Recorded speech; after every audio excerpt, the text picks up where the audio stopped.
everyone. Welcome to the first live episode of My Kind of Weird. So this one is going to be sort of the separation from the traditional format. We're going to have guests on. We're going to be recording live. We're going to be unedited. We're going to be talking about their weird projects. We're going to be talking about what makes them weird. And today I am joined by none other than Jonathan Hedrick, who has a couple of things on the horizon. Jonathan, welcome. Hey, thanks for having me on, Anthony. I appreciate it. No worries at all. Now, firstly, John or Jonathan? I introduced myself as Jonathan, but I don't mind if people call me John. It's one of those things where it's like Anthony or Tony or Mike or Michael. I don't want to spend my whole life telling people, being that guy, like, it's Jonathan. Damn it, you better know. It's already a struggle to get people to spell my name correctly. So I'll take John if they can even remember that much. My last name Hedrick gets at like so many extra syllables and letters get added all the time. So I'm just grateful. John or Jonathan, either one's fine by me. Your surname, I don't come across Hedricks too often. So what's the background of that? That's was mostly German, Irish, and it was Americanized on Ellis Island, 100 years ago when, or less. My American history is terrible. But someone, one of my ancestors came to America and they're like, nope, that's too complicated to spell. It's going to be Hedrick here. So, but yeah, mostly Irish, German background. Yeah, nice.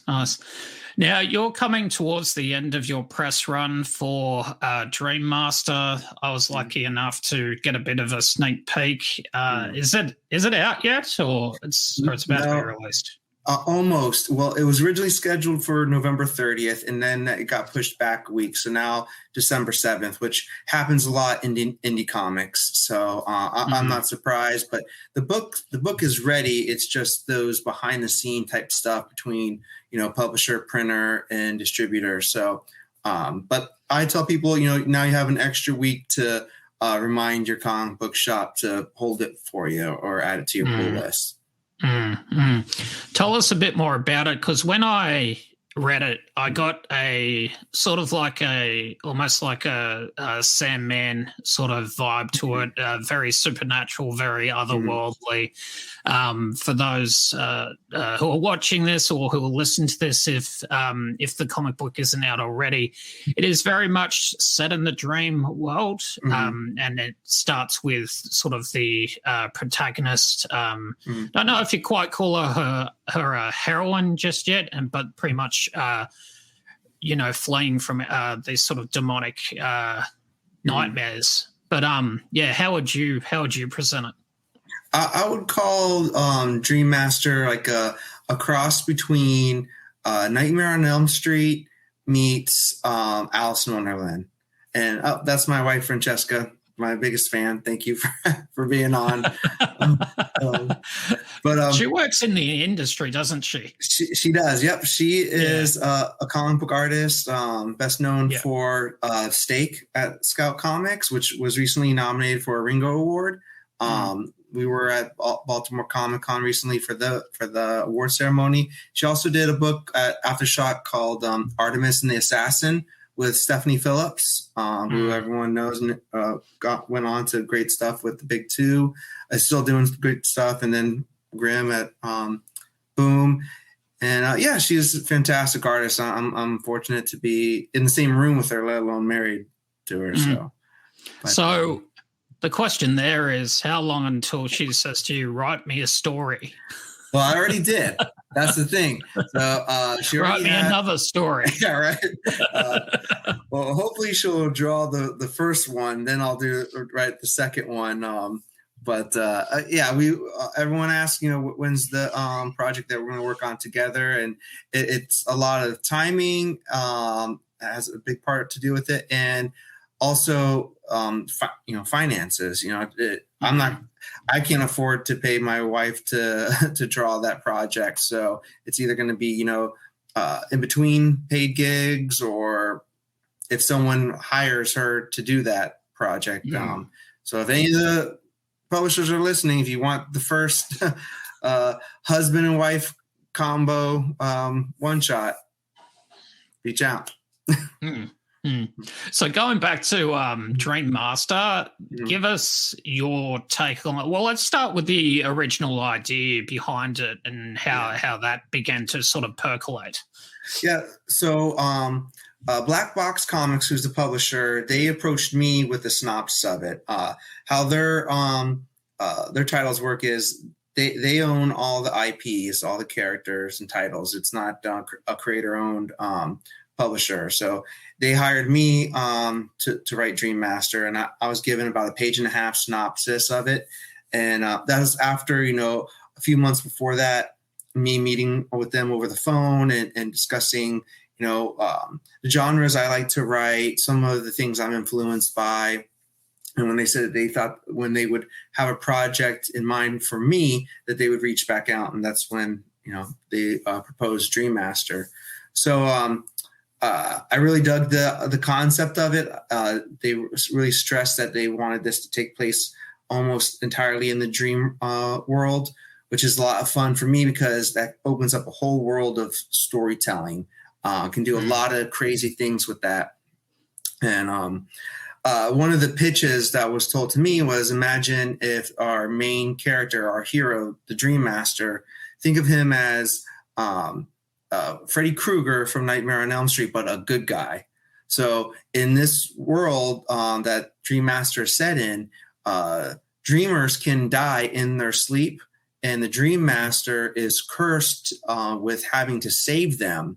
And he's like this unsung hero that the dreamers don't remember once they wake up. So if you don't remember who the Dream Master was, you're in luck because you survived that nightmare and can live another day while he's out, saving another dreamer from these, demonic nightmares that are constantly chasing after other dreamers. So it's a cool way to tell a lot of stories and go a lot of different ways. And I'm just excited to be a part of it.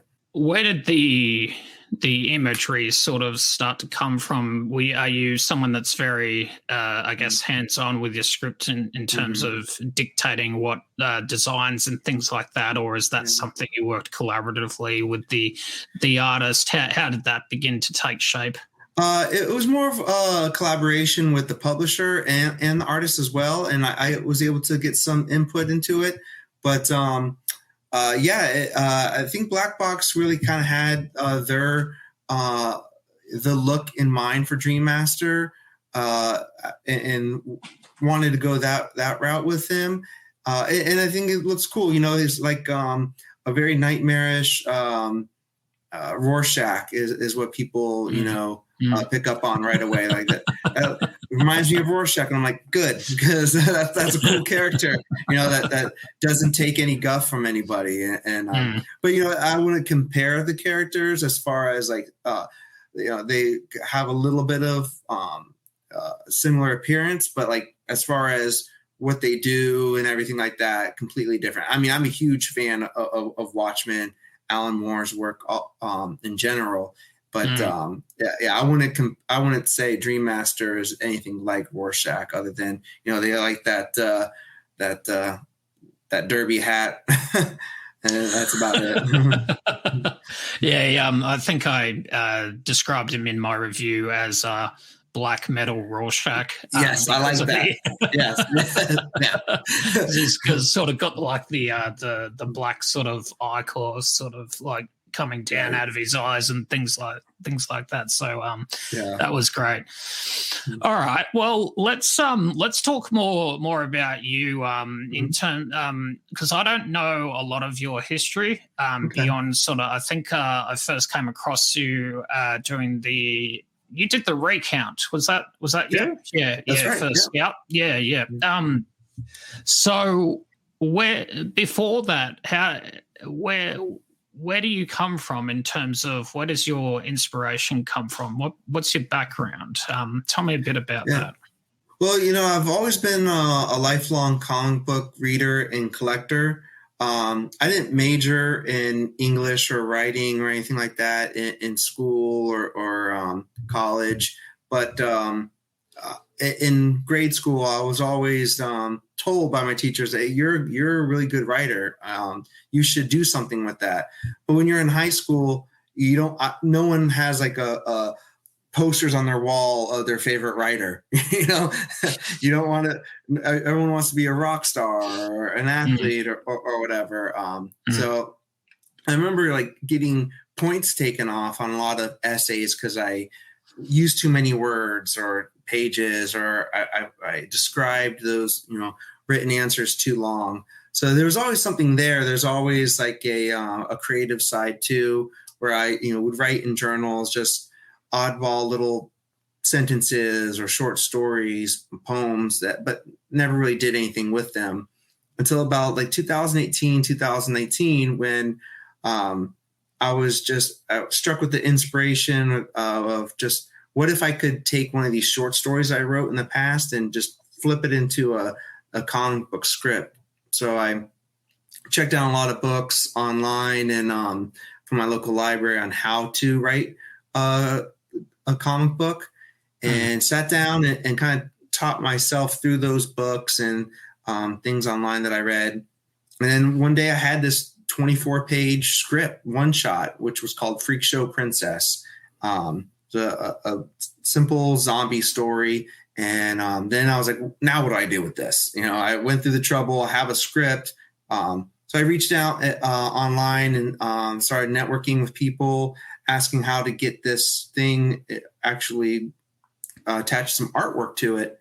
Found an artist, and he kind of walked me through the streamlined process of making a comic book, the project management side of it. Of you hire your pencils, your inks, and then when they're done, you find a colorist, and when the colorist comes back with those pages, send it to a letter. And once I got that process down, when it made sense to me, and I knew I could write a comic book, I was hooked. I had one going after the other. Recount number 1 was actually the third script I ever wrote. And I had artwork for it when I met one of the publishers at a convention at Scout, and showed them. I was just introducing myself. I had one comic book printed, 2 in the works. One of those was Recount, and I showed him some sample pages, and he said, when you get home, email me. And 4 weeks later, I signed a contract with Scout for that, for Recount. That series had this air of someone who had some sort of military background or service. Did I read somewhere that you do, or is? Yep. Yeah. I was in the Army for 3 years. 2002 to 2005. Never went overseas, but I was trained to be an X-ray specialist, and I came out with that, that training, and worked in the medical field right away. And that's what I've been doing for most of my adult life, and as well as the past several years doing comic books too. So, the United States Army gave me a great career, a lot of good experience, and I'm super grateful for that time. Wish it could have been longer, but it was the amount of time it was supposed to be. So how did that work? That part itself interests me, if you don't mind talking about it. It's fine. It's so someone gets injured on the battlefield, they have to be X-rayed. Is that kind of how it works, or that, or it could be a civilian too? So right. I was attached to what's called a combat support hospital. So if my company did go overseas, and they did after I got out, they would be somewhere near where action was, and people would be transported if they were injured to that hospital. And it may be soldiers, it may be, a civilian. It could just be someone sick on base at the time that just needs a chest X-ray. But that's what the, that role would have been on a combat side overseas, but as well as all the United States military and hospitals that are there to serve the people that are working here in the States, as well as their family and retired military personnel. And getting into the comics, what was the time between leaving the army and getting into comics? How does that journey sort of navigate and map towards that outcome? Yeah, I probably didn't start writing comics till almost 12 or 13 years after I got out of the army. But no matter how long you're in, a lot of it sticks with you. At least it did for me. It wasn't a lifelong career, but those were 3 long. I call it the shortest, longest years of my life. Every day was long and slow, and I look back and I can't believe it was like 20 years ago when I first enlisted. But I remember almost every single place and day during that time. But I was still when I was at my different duty stations, I was still reading comics, collecting comics, and probably 13 years later after I got out, I started writing. But a lot of the experience, and I think in the recount you probably see it the most, with the weapons and the discipline and like the uniformity of something that would happen in an event like the recount that requires organization and timing and control to pull off a situation like that. Yeah, I think it's fair to say with your experience in the army, at least the US Defense Force always has this reputation of it's big on discipline. Mm-hmm. Did that help with the writing? Does it help now with the writing process?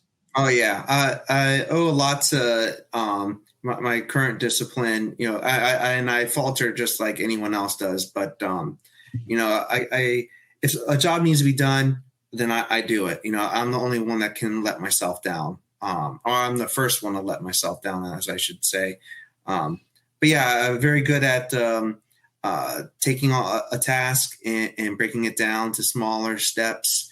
And that works a lot, works very well with the process of writing comics. Like when I'm about to start a new script for something, if it's going to be 24 pages, before I start writing 24 pages, let me just write 24 sentences and 1 sentence for each page, break it down to that scale and use that as like my outline when I'm about to flesh out the first draft.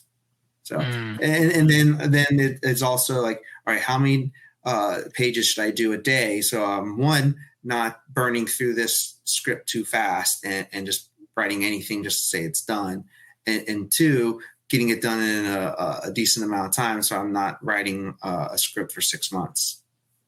I feel like the recount, it could have, firstly, I don't know how you condensed all of the information into 3 issues. 4 issues. I feel like it could have been longer. Do you think you could have taken a story, doesn't have to be that or like that, and could have expanded that into a novel? Yeah, probably. The whole prose format of writing is not something I'm ready to venture into. I'm curious about it. One of these days, I think when I'm in a more financially stable place where I can have more time allotted for an extracurricular activity like writing a novel, I would do. But, the recount was 4 issues because mainly that it's hard to self-produce an indie comic book like that. And, it needed, I always wanted it to be multiple volumes, and it's still the plan to be multiple volumes.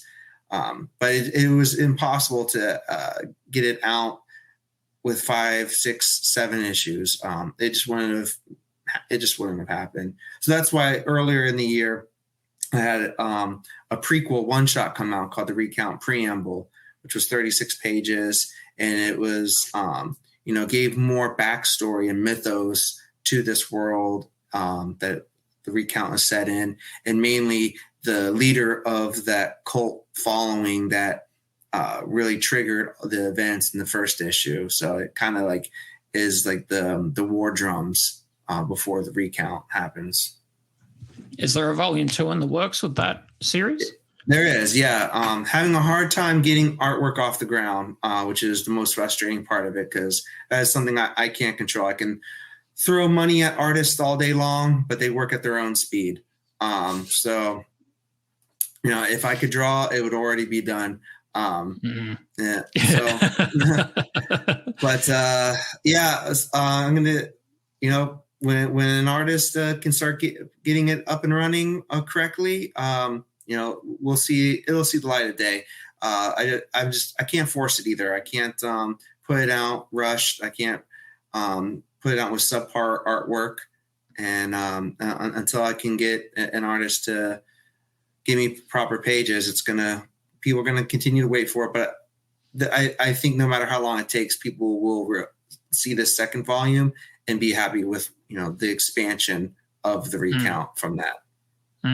All right, so let's talk you a bit more in other areas. So religious. I would say more spiritual. I grew up in a very agnostic / at least a more agnostic household than anything else. And with the benefit of that is I was free to explore whatever religions I wanted to. No one told me I couldn't.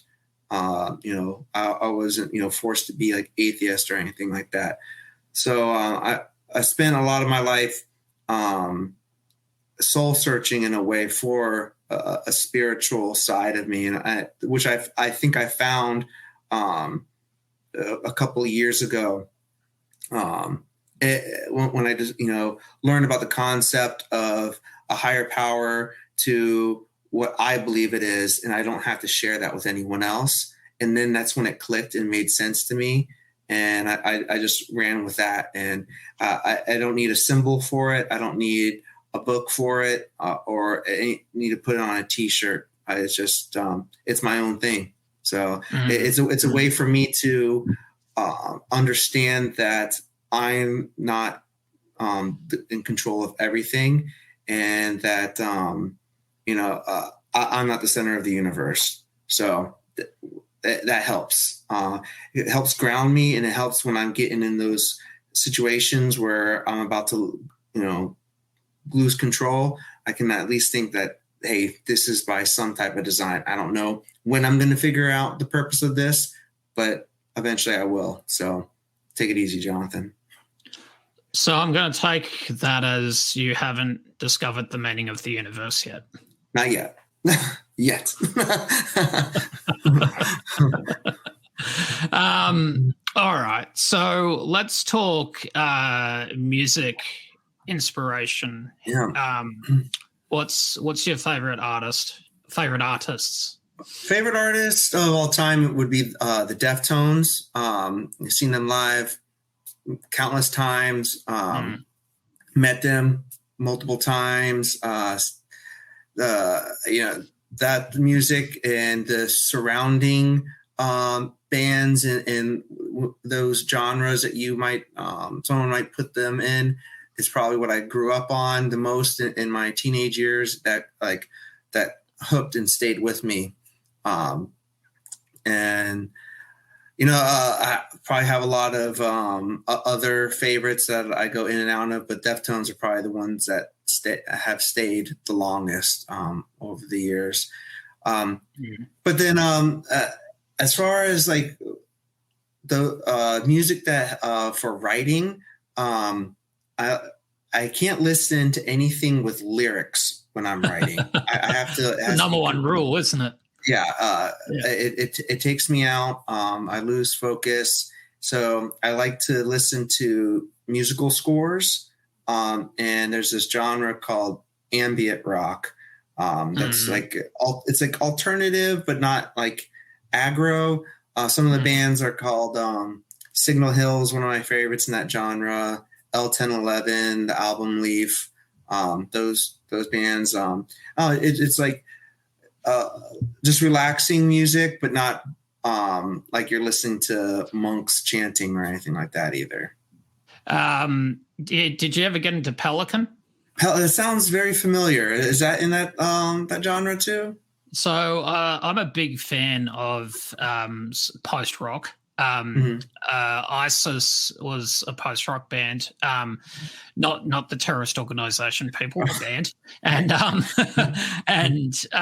on their the singer's label was this band called Pelican, who I think were from Boston, but they basically played post-rock, instrumental post-rock. And strangely enough, a lot of their music was inspired by Australia. I don't know how, I don't know why, and hence the name Pelican. So that might be a band to pick up. Yeah, I'll check them out.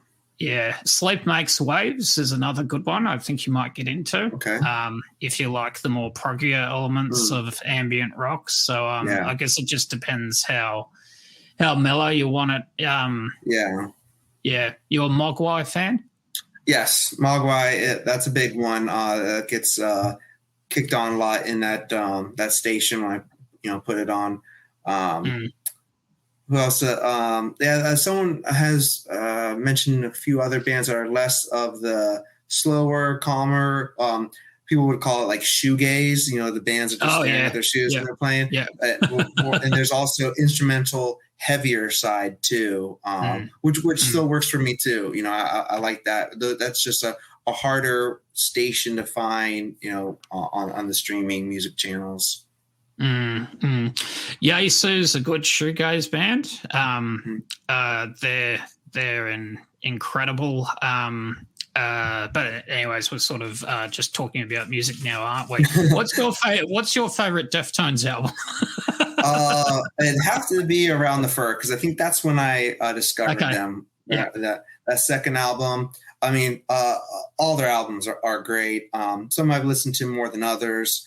But Around the Fur, that's the one where it almost transports me back to where I was originally listening, to that album for the first time. And incredible stuff. I think White Pony is it for me. I mean that one's great. That's like a very close second for me too. Yeah. I think that's because I'm a big fan of Tool, and I feel like the Deftones Anima is White Pony for sure. Yeah, you're right. Sure. I mean, they won a Grammy on that album, and it got them more radio play and more mainstream listeners. So I'm not saying it's a sellout album either. It definitely is like a musician's album. I think a lot of people that are musicians are also really drawn to the Deftones out of respect for what they can do in their different elements and with their different instruments too. You sort of have that feeling with Deftones that it's there's a part of each ingredient that you pick up on with every single listen. There's always something new that I find with them, and I feel like that's what I like about it. It's kind of like our Dream Master as well. There's a bit of there's different elements in that first comic, which hats off to you, which I feel like there's different elements in there that you sort of picked up on and sort of remixed your own sort of supernatural horror comic. So I don't even know where I'm going with this. I'm just over here taking in those compliments. Bring them on, Anthony. Thank you. Let's talk about that that format. So you've released Recount, Freak Show Princess, was it? And then Dream Master is about to drop. Where do you sort of which aspect of the comics releases and publishers do you sort of veer towards? Who's releasing the things that you want to read more of? Yeah, I mean, I really love indie publishers mainly. That's where my heart is right now. It would be great, to work for the big two and write those legendary characters. But I think, to be able to create something from scratch is where a lot of creators want to be. So like Boom Studios, TKO Studios, Aftershock, Dynamite. A lot of those. Zenoscope I'm glad you mentioned them on that review that you did. I've reached out to them several times. I'd love to take one of those. They're very popular for doing taking like a fairy tale character or a legendary character and like remixing it up, and I think that'd be a lot of fun to do too. So I think we're in the golden age of indie comics right now. So that's where I would prefer to stay, or, working for Marvel or DC is pie in the sky, in my opinion. I don't think they even know who I am, but I hope that, at least, some of the other indie comic book publishers might have my name on a dry erase board somewhere with a question mark, just waiting for the right sale numbers or, I don't know, another title to get popular before making that sending that email to me, but we'll see. So let's talk specifically then. What are Dynamite releasing that you're reading? Well, I go in and out with Vampirella. That's that's a property that I've liked for a long time, even across other publishers. And I just really like how they're, they have these properties and can just bring them forward to a brand new audience, or an audience that's appreciated it before and may have forgot about it. It reminds me a lot of when Topps had a publisher back in the 90s. And I'm a big fan of those Topps comics. I still collect them. I'm in the dollar bin looking for those Mars Attacks. I was going to say, I'm pretty sure I have a Mars Attacks in a box just over there. They're great. That is comics. Yeah. It's fun, and you can jump into it. You don't need to know 80 years of history or, a continuity. You can just be like, yep, I want some wacky Martians, running around with ray guns today.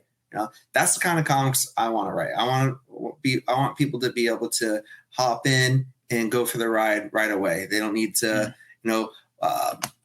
go down a Wikipedia wormhole just to figure out where they even need to start. Yeah, it's doing what I do. Every now and again, you get someone's just, don't you know about what happened in issue 250 in 1976? And it's just like, man, fuck off. Yeah. Yeah. What you're referring to was on a different world. That was Earth, blah, blah, blah. How do you keep up with that kind of stuff, Yeah, exactly. Exactly. I put it in, it's the biggest irony of people like that, especially those people that are sort of your and my age and sort of older, those ones that are just so like that. It's just like they probably spent a lot of their teens getting beaten up by, you guys call them jocks, but we call them bogans over here. And what those jocks do is they're like, when they watch like a footy game or something like that, there's that aspect of jocks that are, they're so nerdy that they know every statistic and all that type of stuff. But all these hardcore comics fans are just doing the same thing. Exactly. So don't you know what happened? That's the biggest irony of comics altogether is got beaten up by jocks, probably, and is doing the same thing as a lot of jocks are doing. But toxic fandom, Yeah. Yeah. You don't like this version of this character, then you must not be a true fan of it. And come on, give me a break. Yeah. Read what you want, collect what you want. It's not going to hurt anybody.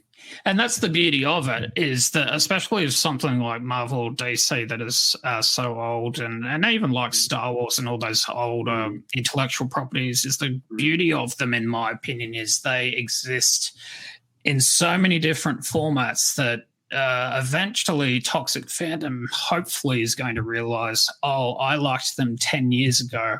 They're still there. I can just like that period. Whereas, someone who's just gone into them goes, oh, I can just like that period in 2020 or whatever. It's, I live in hope. Yeah. I mean, we have to make it fresh for new people all the time, or it'll fade out, if we don't revisit it and I don't want to say make it modern, but, introduce new takes on it. It can still exist what you liked before. Maybe we can break it off into 2 different lines, 3 different lines, whatever it takes. It's just like how they have, junior novelizations of things, it's more, appropriate for a younger audience. You can have a different character that, identifies differently and or looks like a different, minority that's not seen enough. That's okay. You can have that, and you can still like the other version too. Why can't everyone just be get what they want? And, it's not like these are fictional characters. The possibilities are limitless. So let everyone have their fun with it. Yeah, 100%. Now we've talked about what you're into, musically, artistically. Let's talk about the Dream Master character. What is the Dream Master character's? Well, what's his top 10 bands? Top 10 bands. Okay. So the thing about Dream Master, let me start off with this, is he doesn't even know who he is. And that's what he's struggling with in this first volume, is that he knows he needs to save these dreamers or something really bad's going to happen, but he doesn't know how he got himself into this, this curse, for lack of better words. I think music he'd be into would be like the Misfits, the Sex Pistols. I'm thinking a lot of like 70s, 80s punk, that chaotic, 3-chord guitar, 2-minute song because that's all you can remember type stuff. So, yeah. Nice. Excellent. All right. So the first issue is about to drop. How many issues is it going to be in total for the first volume? The first volume is going to be 5 issues. I have written 9 issues so far, with no particular number to stop at. So this can be an ongoing series as long as we have people picking it up. So and I'm going to keep on writing it as long as people want it. So I'm having a blast with this character and going on this journey with him and organically finding the character just as he's finding himself, which I hope the readers pick up on too. The readers are never going to know more than Dream Master and vice versa. So I think that's a kind of a cool concept where you're going to figure it out together and go on this journey, this weird, bizarre Alice in Wonderland, Nightmare on Elm Street dreamscape that where anything can happen, but there's a lot of risk with that too. Well, the great thing about it is I feel like because the more demonic elements, you have the potential to sort of tap into those audiences that might pick up, a comic that haven't maybe in a while or probably never have. How are you getting much of a sort of a view on what your sales numbers are? Not yet, but I've heard some or seen some scuttlebutt. Someone took a screenshot of a Discord chat and sent it to me, so I can't really hold it, to as law. But a few of the major online retailers are supposedly reporting that they've sold out of their allotted copies that they've already pre-ordered. So I don't know how true that is. But yeah, I don't have any specific numbers. But I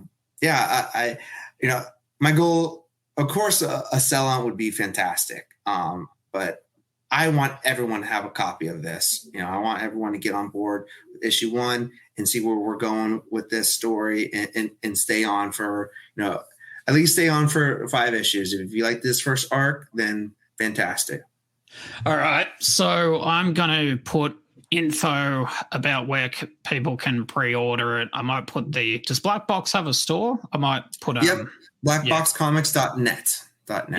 Yeah. So I'm going to put that in the show notes as well, and for our podcast as well.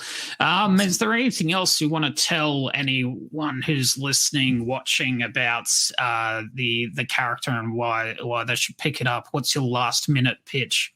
Last minute pitch is, this is a fan for this is for fans of the horror genre, but it also, we don't typically see heroes in our horror genre comics. This is a journey we're going to see with this character. It has, a fantasy element too. It's got crazy action. We have awesome artwork from the main artist, Luigi Barrichelli, who's killing it with these 1-page and double-page splashes. And all the A covers are all wraparounds, which is super unique for an indie small press publisher, that you're getting a wraparound cover for all the main A covers. I mean, that's really, really rare. So I hope people can at the very least appreciate the artwork. And if you happen to like the story too, that'd be bonus for me. Yeah, the wraparound covers are great. The sort of what I miss about things like that is remember adjoining covers back in the late 90s, 2000s, connecting covers. I think that some people are bringing that back here and there. Yeah. I especially like it when it's not all for the same issue. It's like issue 1 through 5 connect together. I think that's really cool. So after you've bought all 5 issues and you put them side by side and they're connected cover, that's really cool that people are bringing that back. Yeah, hopefully more continues. Well, I wish you the very best of luck with issue 1, 2, 3, 4, 50, whatever comes. Thanks, Anthony. I appreciate it, man. Yeah. All right, everyone. So that's it for my kind of weird with this episode. I've been Anthony, and my guest has been Jonathan Hedrick. Thank you very much for your time. Enjoy, everyone. Subscribe, follow, share, do whatever you can. Just stay away from Twitter. Ciao, guys.